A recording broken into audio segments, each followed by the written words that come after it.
Hello and welcome to our review of what was an absolutely incredible Enduro World Series 2017. Here on the shores of the Mediterranean is of course where it all culminated, but to kick things off, let's go back to where it all began.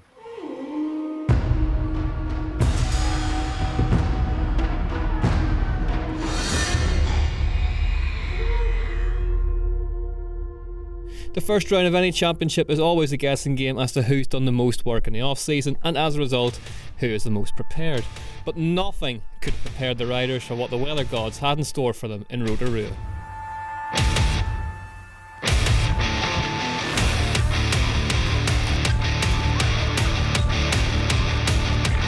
It's quite funny because everyone's bigging themselves up pre-season, then you get to stage one finally and everyone just tripods and crashes their way down.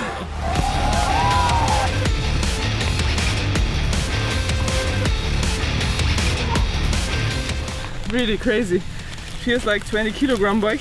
You feel the slogginess in the fire road and it was just like, come on, make this count!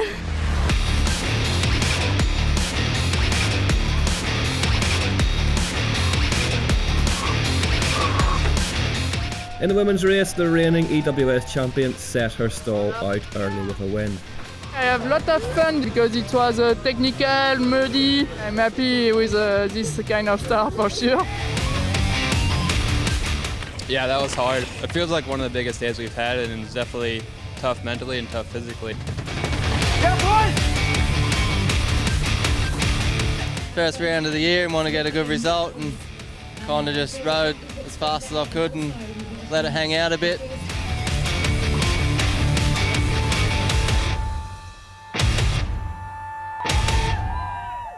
In conditions like that, local knowledge can pay dividends, and the Kiwi crowds were delighted with a clean sweep of the men's podium.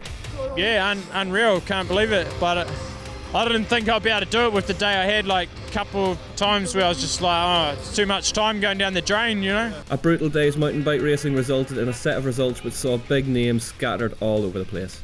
Cecile Ravenel topped the women's, and of all people, Wayne Masters led the men's.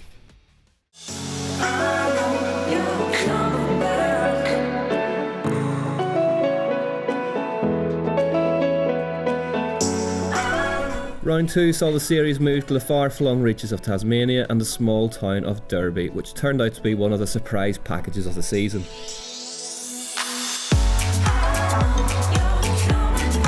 Despite day after day of beautiful weather, the heavens opened in Derby and it was again to be a wet race. But a little bit of rain wasn't to stop the fans.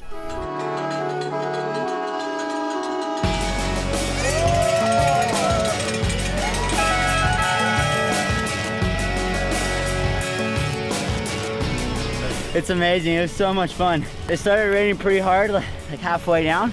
Don't know, obviously want to do well, but I feel like me and Jared have got the weight of Australia on us a bit. Do you think the rain's going to affect the overall race today?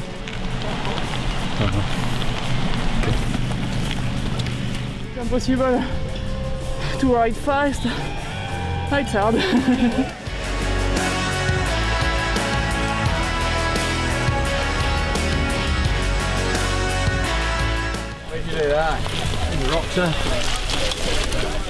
With the muck factor high, putting your money on an Irishman to do well is a pretty safe bet, and despite a hefty crash on stage 2, Greg Callahan was on the march. He led heading into the final stage. 7's real short, you're not going to win the race, but you'll certainly lose it there. That crash would hand victory to the first-year elite Frenchman Adrien Day.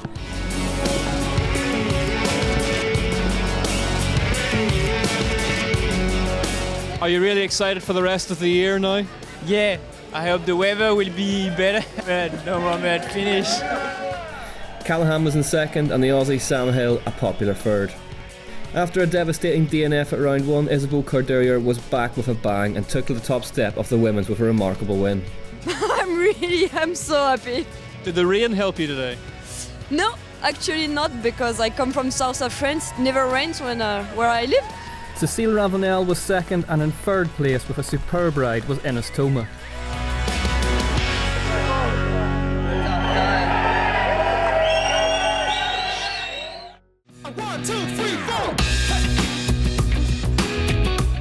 Round 3 was to take place on the stunning island of Madeira, which has become home to some of the finest and most physically demanding trails on earth.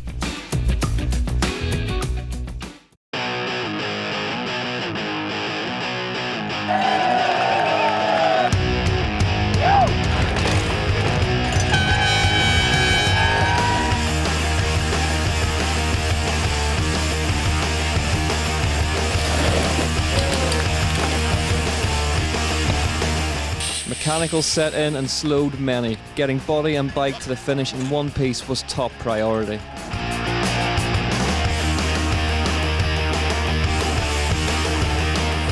After a brutal first day of racing, it was Canadian Jesse Melamed who managed to escape unscathed to top the timesheets. To be leading up to day one it's sweet, but I know that I got another day to go and try not to get too ahead of myself here, but just, you know, I'm happy to have a solid day under my belt. But Melamed's luck wasn't the last, and he faced heartbreak on stage 7. Honestly, one of those, like, I didn't know what I did, but all of a sudden the back wheel was just gone. But even that brutal test couldn't stop Cécile Ravenel from taking her second win of the year. I was a little bit disappointed after Tasmania, and I changed a little bit my training, and now I feel better. Some of the biggest cheers, however, were reserved for Noga Karem, who despite her privateer status made a gutsy run to the podium in third. Was able to stay on the bike and really enjoy it so far. Super hard. Feels a little bit like cross-country racing again. Cross-country should suit you. No, not really. Yeah, I decided to quit.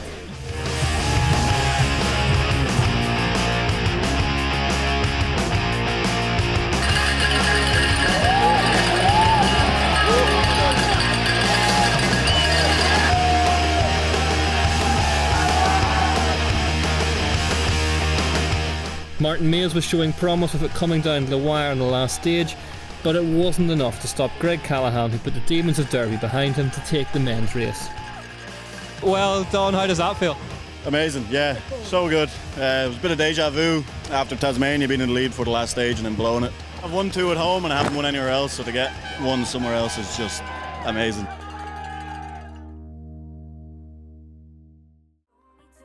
The halfway point of the year was to be a modern classic with one of the biggest and rowdiest crowds in mountain biking. Round 4 came from Wicklow in Ireland, and all eyes were on Greg Callahan and whether or not he could make it a historic hat-trick of wins at his home race.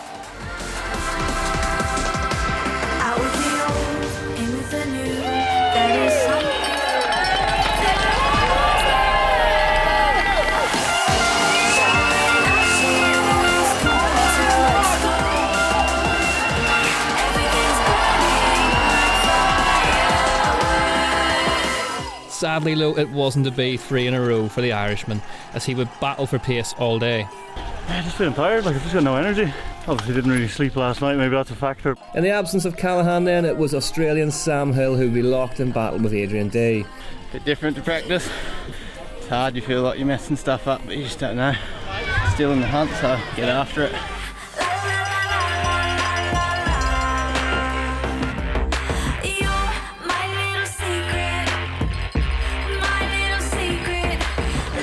Two women not enjoying the conditions were second in the overall in Toma and Isabeau Corderier. This is absolutely not the type of condition I'm used to ride, and I feel so bad. But Scot Katie Winton marched on. You just want to not make mistakes so there and just hammer.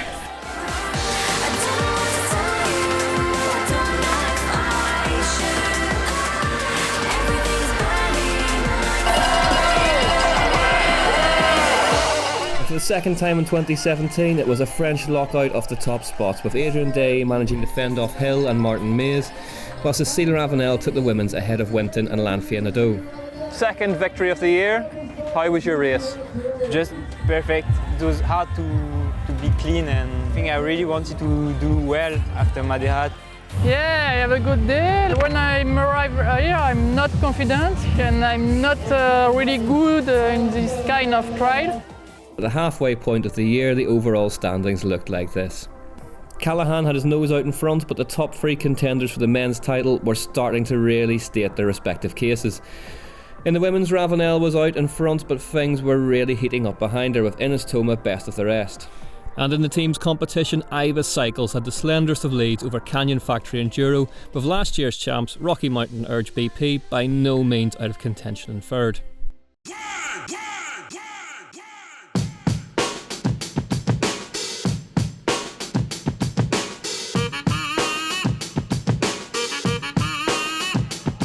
Mayo and France marked the run towards the sharp end of the season, and where better to do it than at one of Europe's biggest outdoor sports festivals, the Natural Games.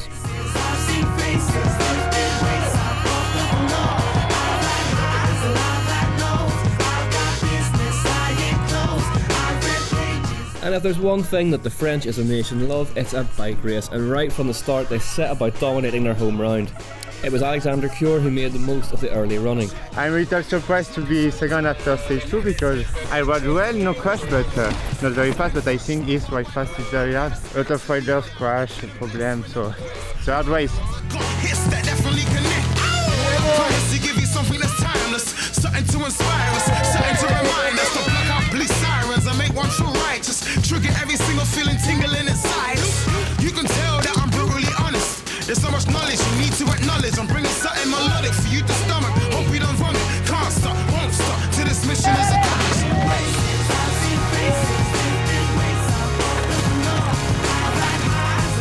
The Gracie old dog down there changed a bit from practice.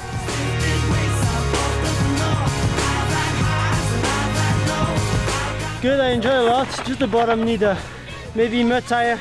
I chose a dry tire because all the top was rocky.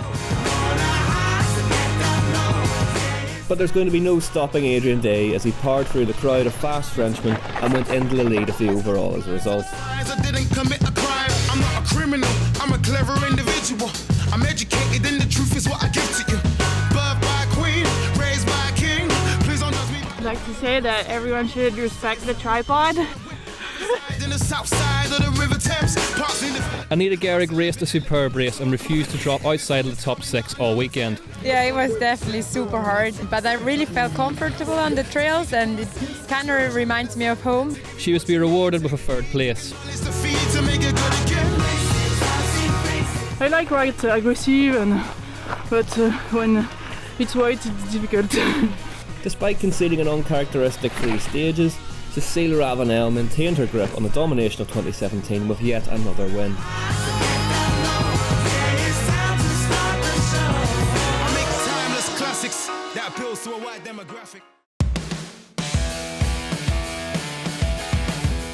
The first of the 2 North American rounds came in the form of Aspen Snowmass, which featured high speeds at high altitudes courtesy of some of the longest stages of the year.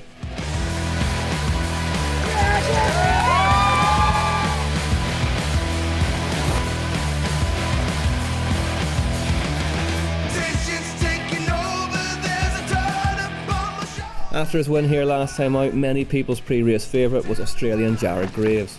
Yeah, way grippier than I thought it was going to be, so I'd love to have that one again and just go for it, but you'll see.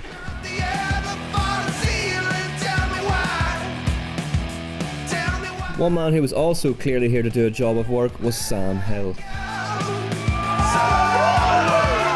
Yeah, I think this weekend and next weekend will be pretty huge for me. I think Adrian will be really strong in finale, so playing a bit of catch up in the points and see how we go these next 2 rounds.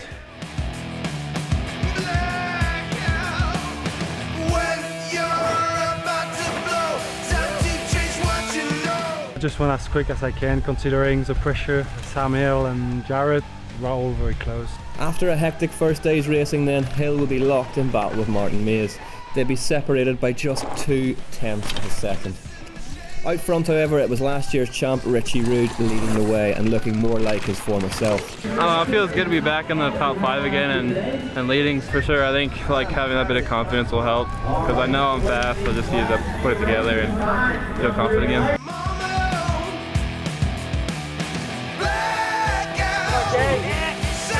Canadian Casey Brown had her best showing of the year with a third in the women's race, but it was to be the French pair of Couturier and Ravenel back out in front, with Cécile taking her 5th win of the year.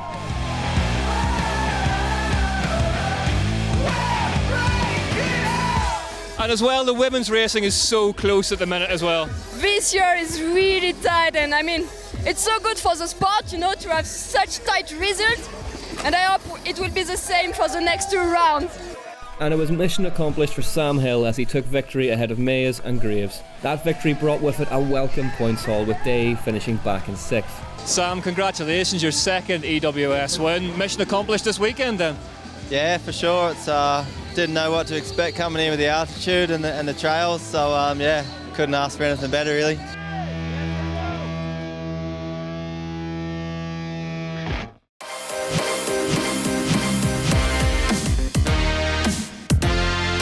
The penultimate round of the season was to be the opening event at the planet's biggest mountain bike festival, Crankworx Whistler.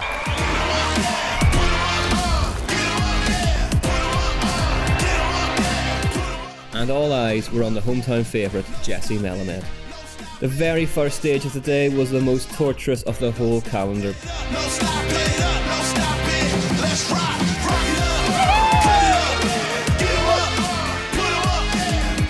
That was just survival at the bottom. Like, my goggles steamed up, my arms went, and then just like feet were tingling, just feeling insane, man.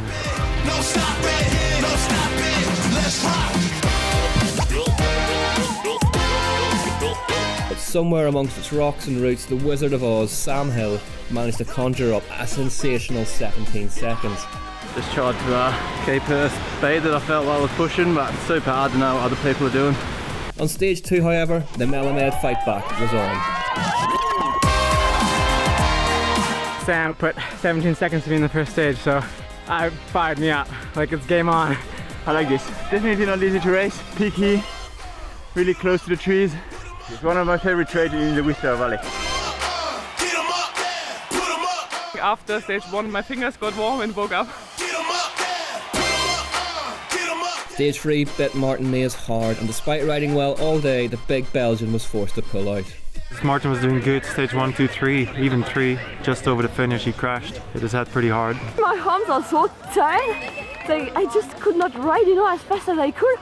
Whistler turned out to be somewhat of a success for Cécile Ravenel, as she secured not only her second clean sweep of the year, but also managed to lock up the 2017 overall title with her round to spare. Was it important for you to win all the stages today? Yeah, because I win the overall too, and I want to win with a class, you know. In typical Jessie Melamed fashion, there was drama right up until the line. A crash on the final stage gave Hill a sniff of victory, but it wasn't enough. The Whistler crowd erupted as for the 4th time this year, a rider won at their home round. Jessie, a big win. You must be top of the world.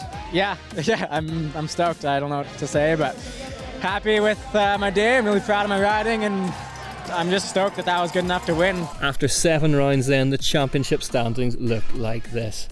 Cécile Ravenel retained her Enduro World Series crown for 2017 thanks to having amassed an unassailable points lead with a round to spare.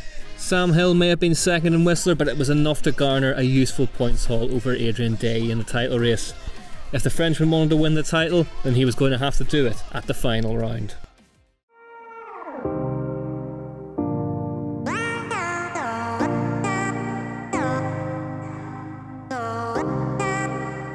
As the EWS circus arrived on the shores of the Mediterranean for the final round of the year in Finale Ligure, the stage was perfectly set for the ultimate title showdown. In the women's race, things were even more dramatic. Ravenel was a champ, but any one of 6 riders could still take second.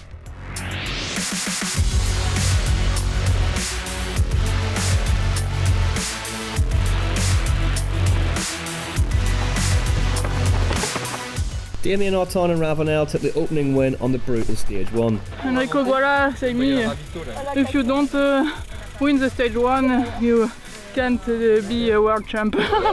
It was also that stage that would ultimately sink Ines Thoma's overall aspirations after a string of mechanicals. I just had a mechanical almost on top of the stage, half an hour behind. It took me some struggle to get down.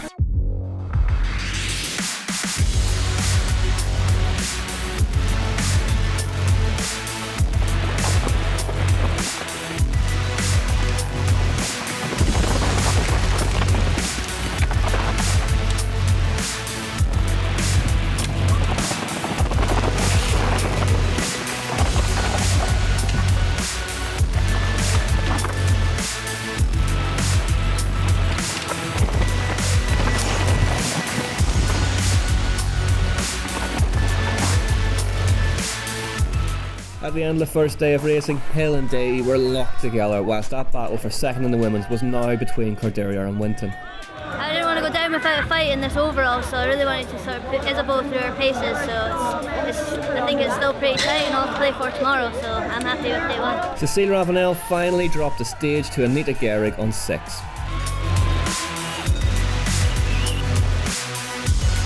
Othon remained in control of the men's, but Mays was on the move. The Belgian leapfrogged Hill into second. I finished this stage with a big smile. No, I was actually better than what I expected. Not for me, and a bit nervous. Yeah, just trying to ride fast and not throw everything away as well, so just give it everything I got and blow the legs and hold on for the stage 7.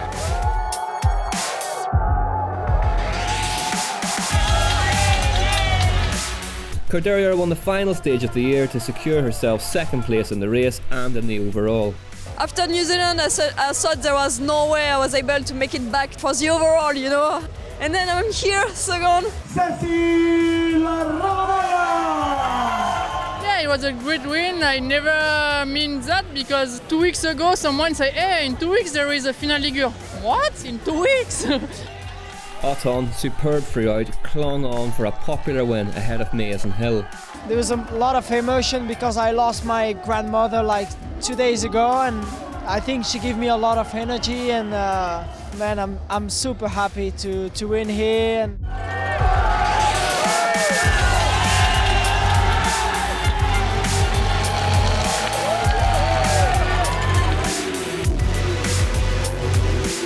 that result would give Sam Hill the title and cement his status as one of the most complete mountain bike racers of all time.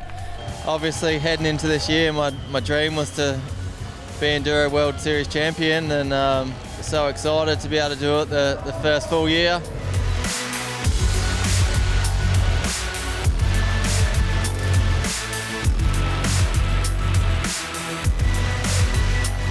Finally then, the team's race couldn't have been much tighter. Ibis just did enough to squeak the win by under 60 points. Rocky Mountain Urge BP's strong finish to the year meant that they managed to leapfrog Canyon Factory Enduro for second place. Jerome Clements, a former EWS champ, bowed out of full-time racing with a 9th on the day. And so there you have it then. Sam Hill and Cecilia Ravenel are the Enduro World Series champions for 2017. Thanks very much for watching, and we'll see you all again next year.